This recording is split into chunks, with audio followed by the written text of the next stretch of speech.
All right, we're starting a new series. It's already up here. You can read it. It's called Puzzled, the real answer to life's puzzles.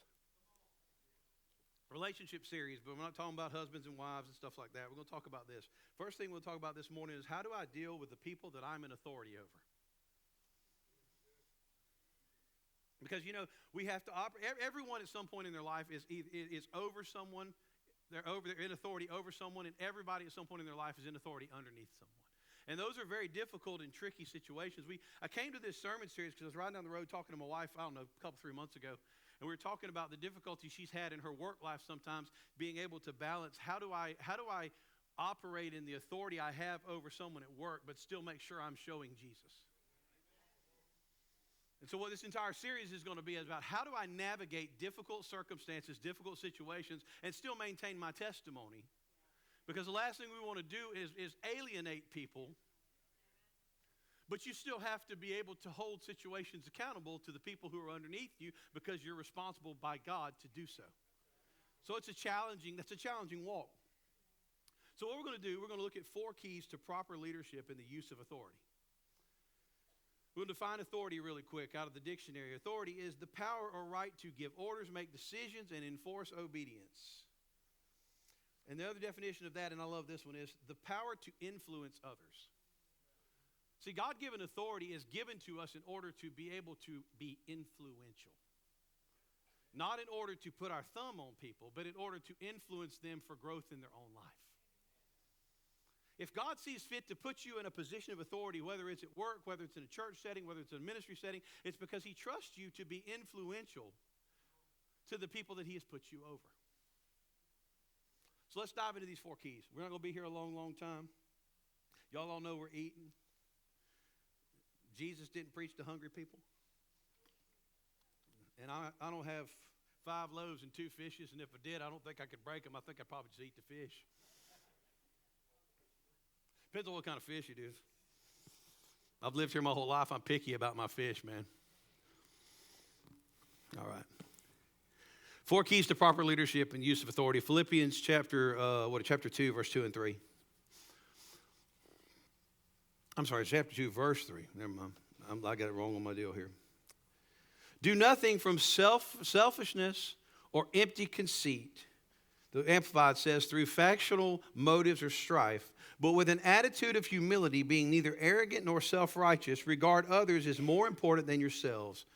Do not merely look out for your own personal interest, but also for the interest of others. So the first key to proper leadership and use of authority is this. Proper leadership and use of authority requires that we be selfless. A good leader or authority is far more concerned with the welfare and success of those that he or she is over than with their own welfare and success. Good leadership is saying, I'm more concerned about my team that's underneath me and their level of success than whether or not I'm successful. Because I'm going to tell you, here's how this works. If God has placed you over people, if they rise to a level of success, a rising tide lifts all boats. See, a successful leader has to have successful people that he is leading, or by the definition, he is not a successful leader. And what does that look like? It looks like, okay, I don't wring all the good I can out of somebody. There are whole industries in our country that are built on hiring someone, wringing all the good out of them, and then discarding them so that that company can advance. And then you know what they do? They just find a whole other crop of people that they wring the good out of and move on. But if God places us in a position of leadership, Christian leadership is not stepping on heads to get ahead. It's bringing everybody along with you. If we're not bringing everyone along with us, we're not actually leading, we're just using.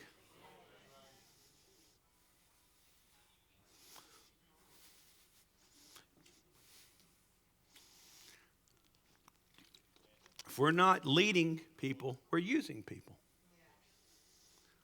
Man, I've seen that all my life in the church world, where people are working in a church and they're just being used, man. We go over an abundant try here to make sure we recognize the service of every person in this church. Because as one body, we all serve together. And listen, the hand can't function without the foot.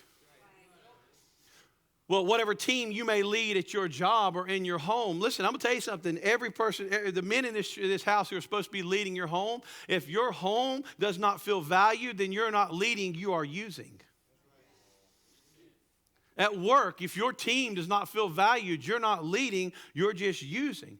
See, we live in a culture where people will step on people to get wherever they need to get. They will take advantage of people. They will oppress people. They will press people down and push people down to try to get to the next level. But the way God has us to lead is you take people with you where you're going. See, the children of Israel were led to the promised land, but they had to be led. They were led across the Red Sea, but they did not push. Listen, there was no place where they crossed the Red Sea leaving Egypt where Moses stood on their shoulders and they walked through drowning while he got above the water. As God directs leadership, he opens doors, but those doors are wide enough for everybody. They're wide enough for everybody that we're leading. Let's keep moving. Luke 12:48, second half of the verse, says this: from everyone to whom much has been given, much will be what? Required. And to whom they entrusted much of him, they will ask what? All the more. To whom much is given, much is required. Much is required. Here, we can see it here. And to whom they entrusted much of him, they will what? Ask all the more. Okay, so what does it look like here? Key 2. Proper leadership and use of authority recognizes the weight of God-given authority. If you are in leadership and you are in a position of authority and you don't feel like it is a weighty thing, you are not taking it seriously enough and you are not looking for the best way to lead. I will never forget the morning I woke up in 2010 after I was installed as pastor of the church when my dad retired from pastoring. I felt like I couldn't even get out of bed. I had served in ministry with Dad for years. I'm like, I'll be fine. I got this. Rick, you know what I'm talking about. You take on that weight of lead pastor of a church and the responsibility for preaching to people and teaching people about their soul salvation and the necessity of that, man. It was like,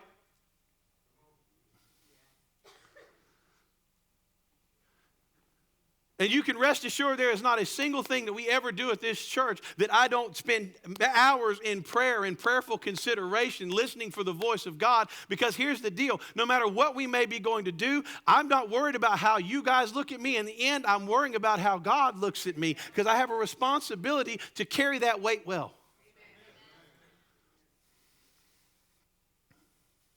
To carry that weight well and to lead and to lift us all and to lift all boats. But there's a weight to it. Cody, there's a weight to running that business. Because you get up in the morning, you realize, hey, there's people who are dependent on me to make sure I get the work we need in order to make sure that they get paychecks. Because every morning you got to realize you're responsible for putting food on many, many tables. But there's this weight of responsibility, and what leadership, real godly leadership and authority, it recognizes that I'm here because God has placed this in me and placed this ability in me to lead. But we recognize the trust that God has placed within us. The trust God has placed within us when he places us in position of leadership or authority, and the capacity we truly have to see the task to completion. See, if we're going to lead, if we're going to walk in authority, we have to recognize that God trusts us. He trusts us. Sometimes that's hard to fathom, that the God of the universe, the maker of heaven and earth, said, I trust Cody McDowell to run this business. But see, it's not just that he trusts you, he trusts what he put in you. Because in a true leader, a true person of authority, there is a capacity to finish the task. Because if that leader does not have birthed in them the capacity to finish the task, where are they going to lead to? A leader has to be going somewhere that has been ordained by God. As a leader, I have to set destinations, set goals, set plans for where we're going as a ministry, as a leader in your businesses and in your jobs and in your home. We had a whole thing several Wednesday nights ago with the men about what's the vision for your house. God's called you to be a leader. He's had to give you a vision. And if you have this vision, you have within you the ability, the capacity to bring that to completion. And so God is not just making a demand on you, but He's making a demand on the deposit He put in you as a leader. He's making a demand on that deposit He put in you as a leader because He knows He put in you the ability to fulfill that task.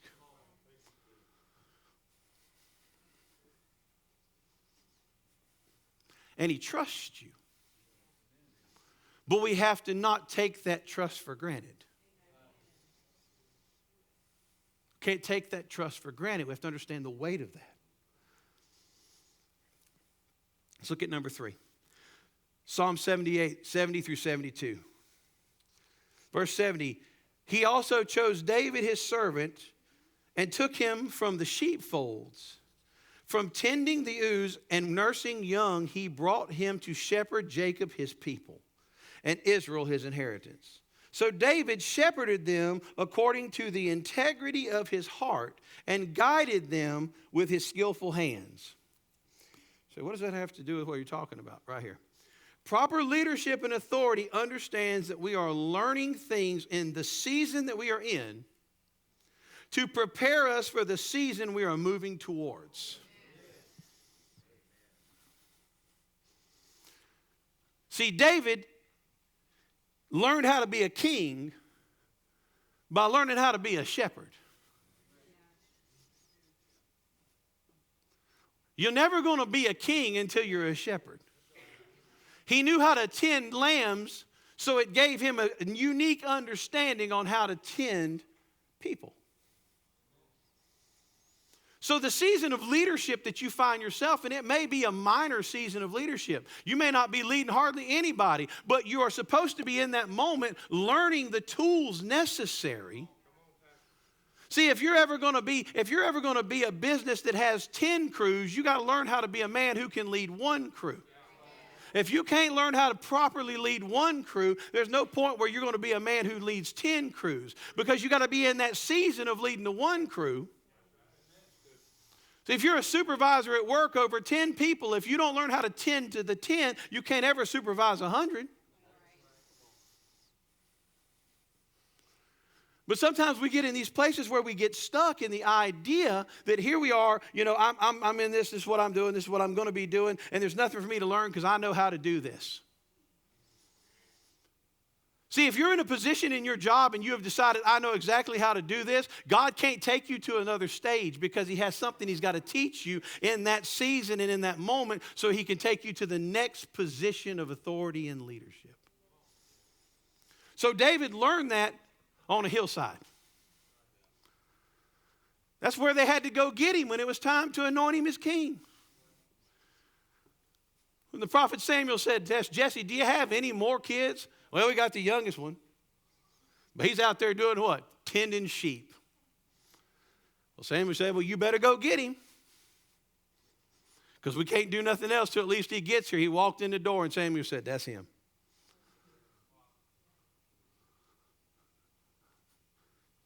Dirty little shepherd boy, been out there for weeks, tending sheep. And Samuel said, nope, that's the next king of Israel.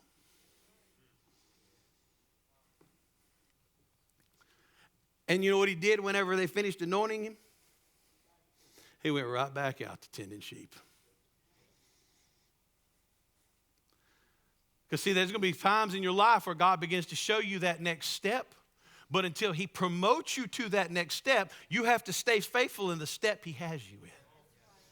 No, we got to stay there just a minute because we're all that. God shows us something, boy. God spoke to me today. He told me I'm going to do this. Yeah, but here's the thing. He's going to take you there. You can't go there on your own. If David would have decided he was going to march on Israel and tell Saul, here I am, the next king of Israel, he'd have been dead before he got in the door. Because it takes God's timing to promote. God will give you a picture of what it may look like, but you got to walk through the doors as God begins to open them. See, God may have called David to be a king, but He was going to take him through the battlefields of Goliath and through the caves and through the pursuits to bring him to that place. But all the while, he's learning how to lead. He's learning, oh, come on now, watch this. David learned how to defend God's people. Most famous encounter of David in the Bible is David and Goliath. People who've never been to church know about David and Goliath. They use the terminology. In sports, I mean, you got sportscasters that would not know a church door if it hit them in the behind. But they're like, this is a David and Goliath story. But look what David tells Goliath. He said, I have faced down, or he tells Saul before he goes out to face Goliath. He said, I have faced down a lion. I have faced down a bear. I know what it means to protect my sheep. He can't be a king if he don't know how to protect God's people, but he learned how to protect God's people while he was leading around a bunch of sheep. Nobody was envious of that job. You may be in a position of leadership right now that don't nobody want. You couldn't give it to nobody. You leading people nobody wants to lead, but God's teaching you something. God's raising up a king or a queen on that hillside.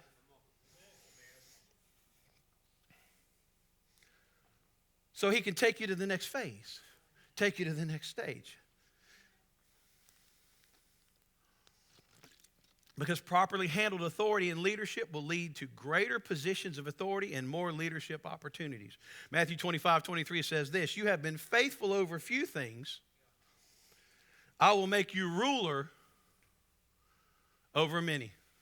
They're okay. They're not walking out because they're mad. They're helping us out. Yeah, they're walking out because they're helping us out. You've been faithful over a few things. I'll make you ruler over what? Many. There's something about that verse that people like to quote that verse, but we don't really like to live that verse. Because there's a definition that God uses of being faithful, and that means consistent staying with it at all times. Let's think about that a minute. He says, when you're faithful over a few things, I'll make you ruler over many. He says, you got to be consistent and stay faithful to what I've called you to in the few things. And what faithful means, it means consistent no matter the circumstances, no matter whether it's fun, no matter whether I like it, no matter whether it's going smoothly, I'm faithful to that. And he says, and if you're faithful over the few, I will take you to a position of ruler over many. So the real question is, in our leadership and in our authority, what are we doing with the few? How do we celebrate the few? How do we view the few? How do we look at it? Do we look at it as a real weight of responsibility, or do we look at it, oh, I can do this in my sleep? Or are we trying to take the few and to pour into the few and to develop the few and to move the few to the next level when we move to the next level? So God says, if you can do this with the few, what can you do with the many? What can you do with the many? This is what godly leadership looks like, guys. This is what godly authority looks like. What am I doing in my station right now? What am I doing where I am right now that is going to allow God to promote me? You know what Matthew 25 is, right? It's the parable of the talents. The one buried it. The two went out and did something with it, and then God took the one from the one that had buried it and gave it to the one that had the 10. Why did he do that? Because he said, you have been faithful over what I gave you, so I'm going to give you more because I know your heart and how you lead.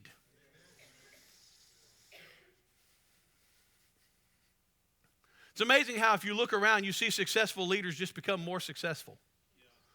Well, they have a head start. No, it's because they have the blessing of God operating in their life, because God knows that if you can shepherd people like this, if you can operate in this slice of your job or this slice of your business, then I can give you promotion because I know who you are in this, that as I increase you, you will be that all the more.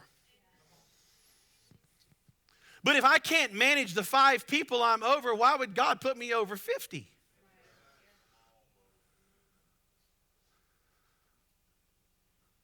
Well, I've got seniority. Well, that just means you've been doing it longer bad. I mean, let's be real here. There are people in the world that they have seniority, and all it means is they've been doing a bad job for longer. That's truth.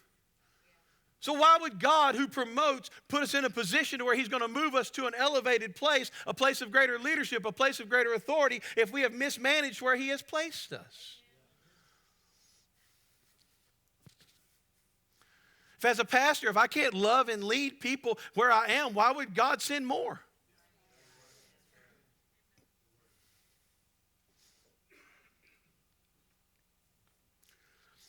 I'm going to keep moving. Keep moving. John 13, verse 13 through 16. Jesus, these are the words of Jesus in John 13. He says, "And you call me teacher and Lord, and you are right in doing so, for that is who I am. So if I, the Lord and the teacher, washed your feet, you ought to wash one another's feet as well.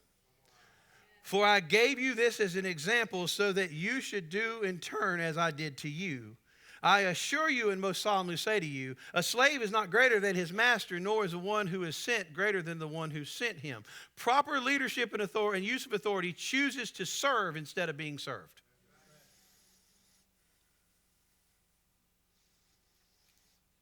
My dad told me whenever he and I would do ministry together, he told me this. He said, "Son," he said, "people will always go where you show them, but they won't go where you tell them."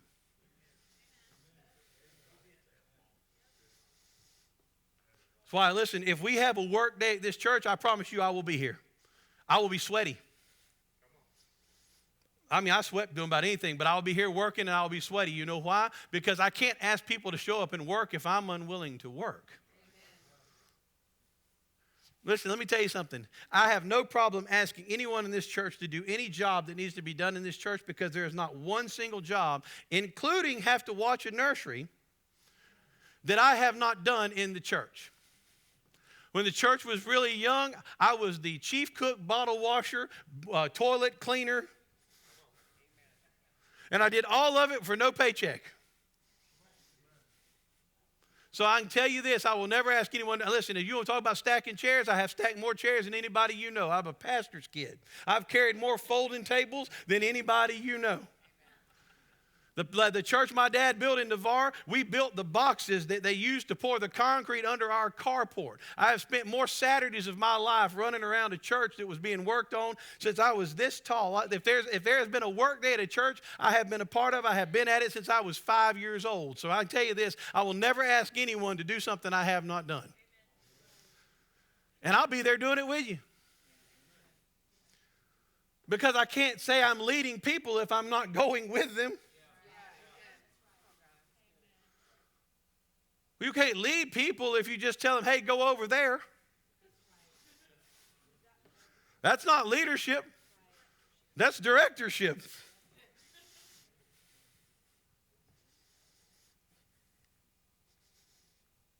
You can't lead people if you're not willing to serve. If you're the overseer of the grumpiest department at your work,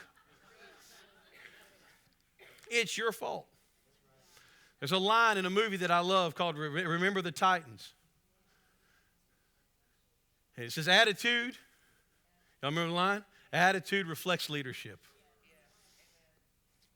Attitude reflects leadership. If you got a bunch of salty employees, angry, grumpy employees, attitude reflects leadership.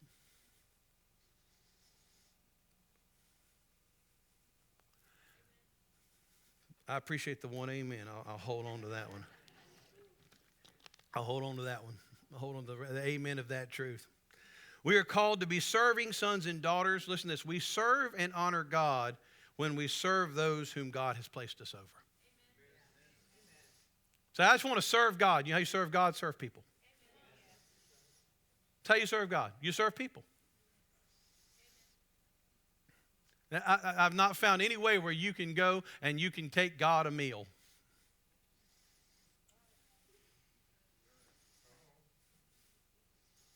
We want to serve God, we serve His creation. We serve His creation. And I'll read you one more verse and I'm going to be done. I'm quitting early. Be all right. Stretch it out while they're cooking? Nah, we're all right. I got the stretch sign. That feels weird. I never get that sign. You know how weird it feels when you're preaching, you get the stretch sign. Usually you get the...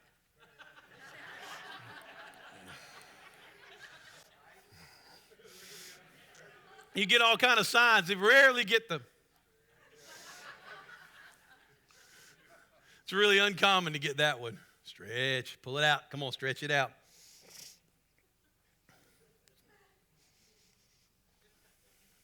My dad used to say, you could always tell people, somebody back there tapping on their watch like their watch is broken. Matthew 20, verse 26 and 27, or 26 through 28 says this. It is not this way among you, but whoever wishes to become great among you shall be your servant, and whoever wishes to be first among you shall be your willing and humble slave. Just as the Son of Man did not come to be served, but to serve and give his life as a ransom for many, paying the price to set them free for the penalty of sin. What does Jesus as our example in this look like? His level of service was a willingness to lay his life down. I mean, in Hebrews, Paul says, which of you has sweated drops of blood? When God puts us in a position of authority, we look at Jesus as example. And he was willing to be such a serving son that he laid his very life down that we could be forgiven of our sins. Which of us has been asked by God to serve people at the level of going to a cross and taking the sin of the world upon ourselves? And there was no greater authority than God made flesh. The disciples said, which manner of man is this that even the winds and the waves obey him? But yet when it came time, no one took his life. He freely gave his life. When Simon Peter tried to take a sword and he was aiming for his head, but he got the ear of the soldier who came to get Jesus in the garden. Jesus said, don't you know? Put the sword away. Don't you know I could call legions of angels to come and deliver me from this? But in his acts and willingness to lead and to serve, he laid it all down.